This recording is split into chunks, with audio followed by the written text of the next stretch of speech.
Sure we do.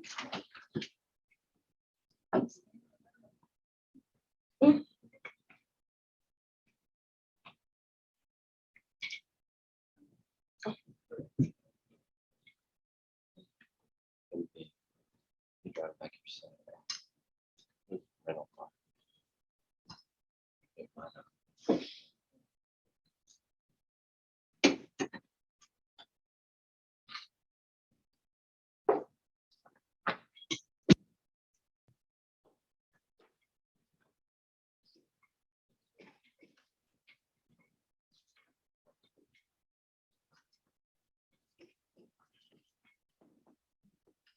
Yes, back. We're back in open session. Yes. Dr. Rigsby, are you familiar with this board's regulations governing prescriptions? Familiar with it? Yes, yes, sir. Uh, Object development, that's outside of the scope of what the proceeding is about, and it's improper. Overruled. I'm reading from part 2640, rule 1.11. A, prescriptions may not be written outside of a valid licensee-patient relationship.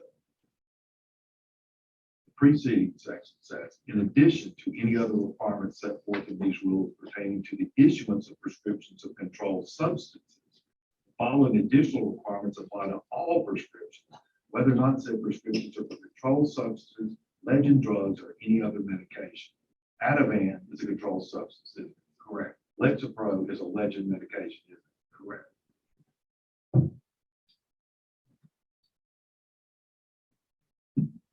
Part 2640, rule 1.4, section regarding patient records says a licensee who prescribes, dispenses, or administers a legend drug or controlled substance must maintain a complete record of his or her examination, evaluation, and treatment of the patient, which must include documentation of diagnosis, reason for prescribing, dispensing, or administering any legend drug or controlled substance, the name, dose, strength, quantity of the legend drug or controlled substance, and the date that the legend drug or controlled substance was prescribed, dispensed, or administered. The record required by this file must be maintained in the patient's medical records.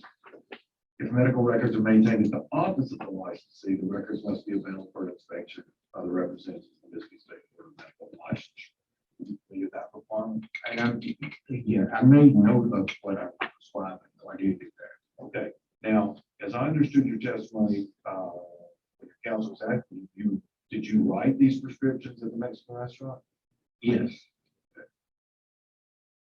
Where do you maintain the record? Where did you, what record did you? so I have like a duplicate copy of the prescription, and on the back of that, I wrote, what he was being treated for.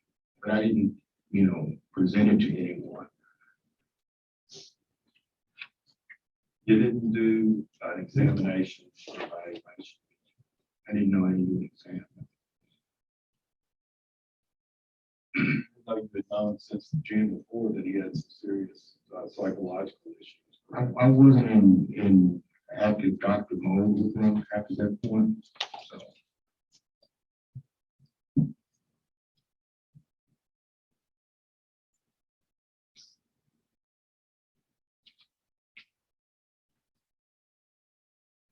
Are you an expert in addiction medicine?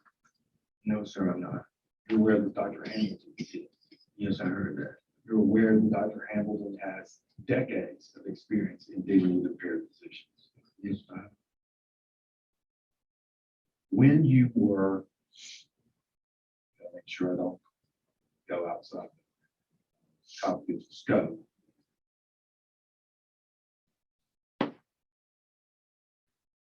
You had a hard time admitting what had happened.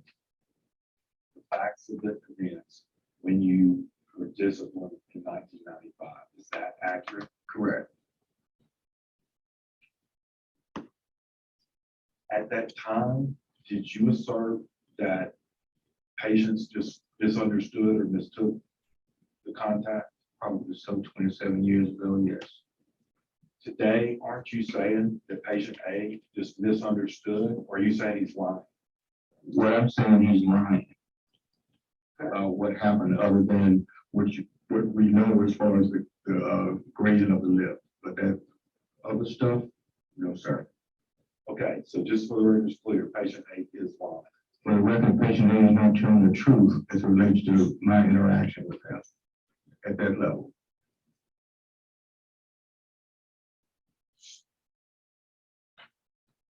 So there are pages and pages of text messages between you and patient A. Yes, You took several pages, single space to do a timeline of your interactions with patient A. correct. But that's normal for you with anybody? For the purpose of today, that's why this was created. I mean, the amount of contact that you had with patient A, Yes, that's normal.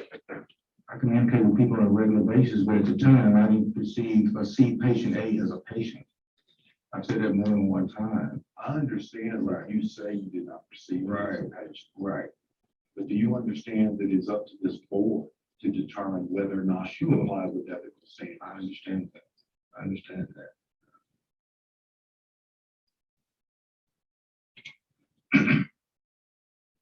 Did I understand you correctly that you said that when he was discharged in June 2021, that you told him that you wanted to stay in contact because of concerns about his health, his future treatment? Yeah, I want to make sure you got follow-up, yes.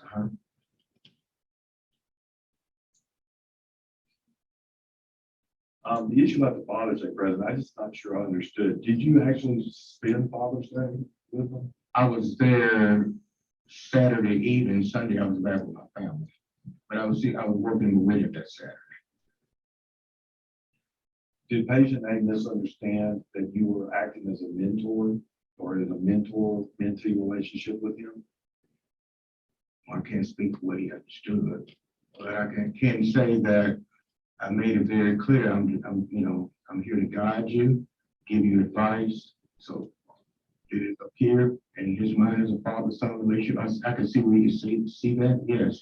But I do that for so many people, Mr. Barnes. So that's how I was looking at it. Do you recall saying that to Agent Smith? That you considered patient A to be, you thought of him as a son? I'm sure when Agent Smith said it, I was stunned and said, I thought we had a father-son relationship, which includes mentoring as far as I'm concerned, but not exclusive.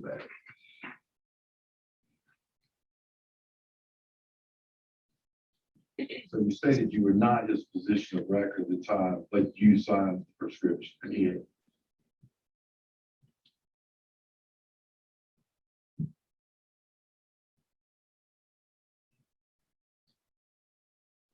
Was 1998 the last time that you were evaluated to determine whether or not you were safe to practice? I'm going to object and ask not to answer unless we're going to take discussion.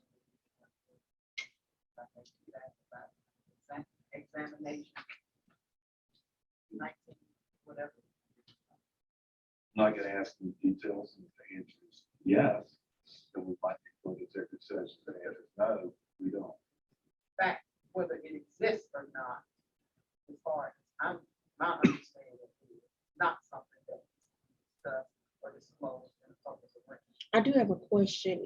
Are the results of that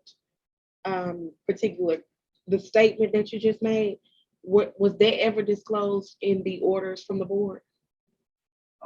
No, ma'am. I'm trying to determine that was the end. Sustained.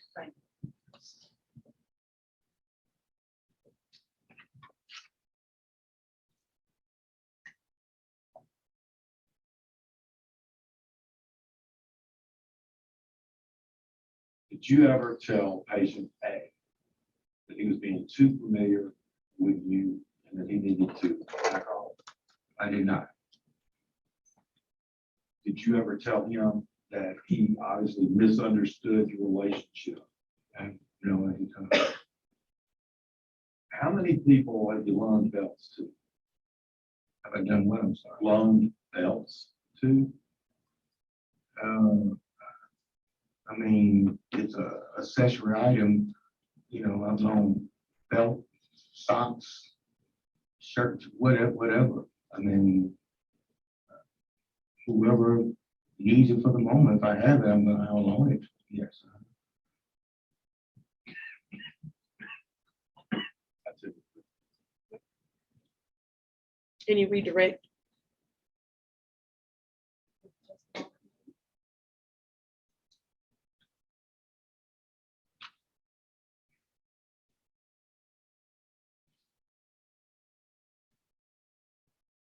No regret.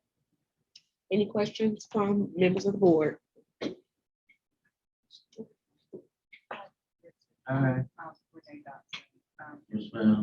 Dr. Dodson, will you speak up Oh, for our sure. court reporter? Thank Sure. you. Earlier in the day, you established your use of the term son Yes, ma'am. for young men. And the two gentlemen that we heard speak today, they clearly created a sense of belonging. How do you address your female needs? Young lady, I mean, call me young lady. And how do they address you in return?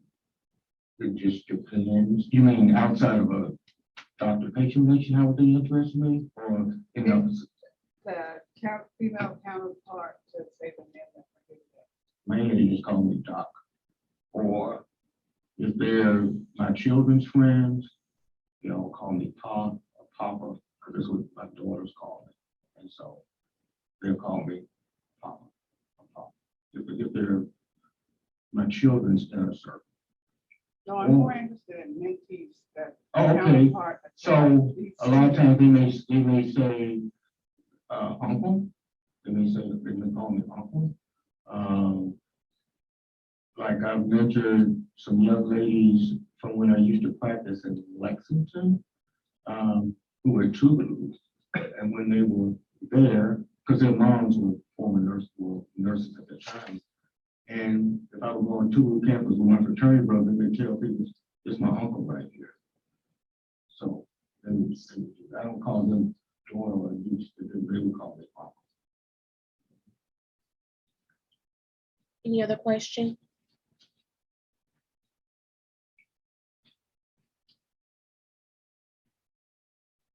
Okay. You may be excused, Dr. Dodson. Yes, ma'am. Thank you. Council, we have any other witnesses? Yes. At this time, we're going to have closing statements.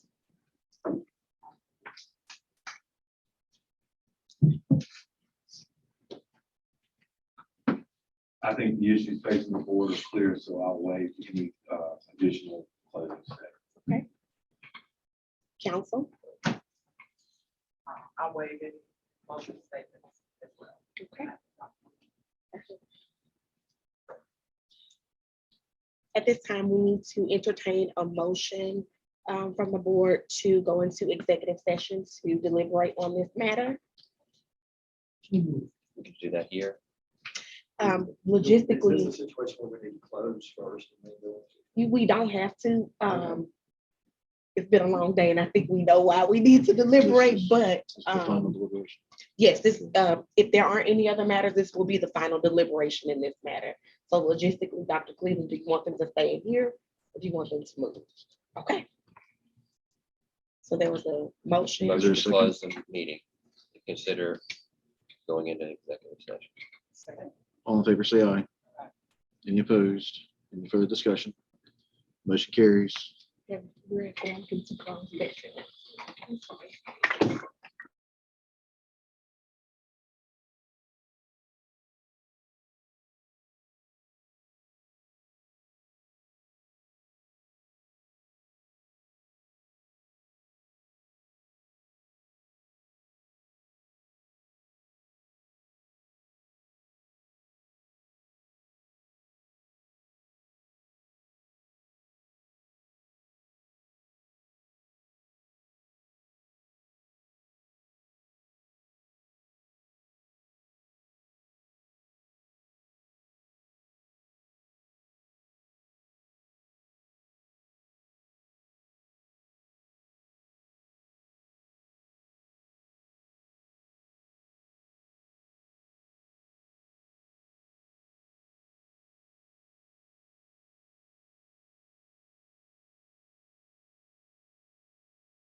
The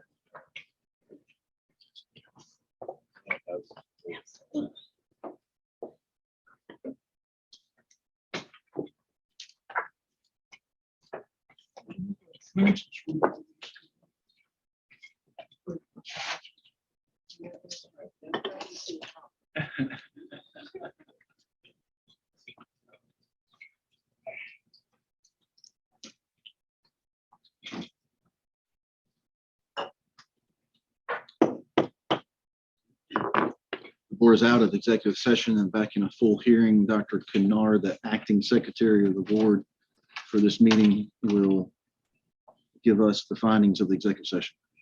Thank you. The executive session of the board finds Dr. Grisby guilty of count 1. His license is immediately suspended. Upon completion of a board-approved comprehensive multidisciplinary evaluation and board-approved psychosexual evaluation with a determination of a fitness for duty using polygraph testing, he can then reappear after 12 months. Any further questions, you can refer to Dr. Cleveland, the executive director of the board. I will issue an order, no later than 30 days. Is there any other business of the board? We're adjourned.